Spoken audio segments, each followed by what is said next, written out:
সালমান শাহকে নিয়ে দুটো ফিল্ম ফেস্টিভ্যাল হয়েছে, আমাদের মামুন মঞ্জুর করেছে।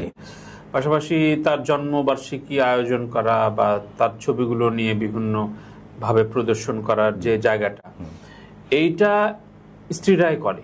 মানে যদি এই যে তারেক মাসুদ মারা গেল, ক্যাথরিন মাসুদ কিন্তু অনেকগুলো মুভমেন্টের কাজ করেছে, করে যাচ্ছে। মান্না সাহেব মারা যাওয়ার পরে ওনার স্ত্রীও কিন্তু ওনার স্মৃতি ধরে রাখার জন্য কন্টিনিউয়াস করে যাচ্ছেন।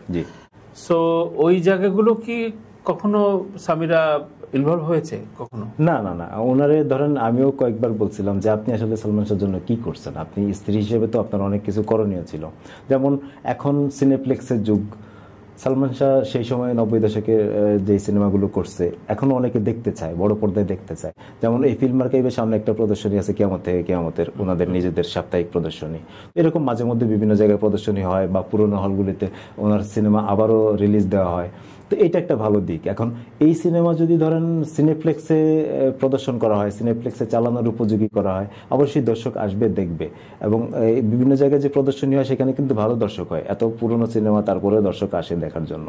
তো এইটা হওয়া উচিত ছিল। সালমান শাহর যেই অভিনীত সিনেমাগুলো মুক্তি পেয়েছে, এই সিনেমাগুলো সিনেপ্লেক্সে প্রদর্শন মানে উপযোগী করলে খুব বেটার হতো। এখন এইটা যদি সামিরা উদ্যোগ নিতে করতে পারতো বা উনি কোনো প্রতিষ্ঠানকে দিয়ে বা কারো মাধ্যমে এটা উনি চাইলে উদ্যোগ নিতে পারতো, সেই উদ্যোগটা কিন্তু ওনাদের পক্ষ থেকে নাই।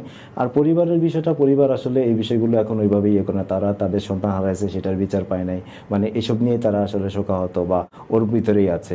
তো সামিরা চাইলেও পারতো।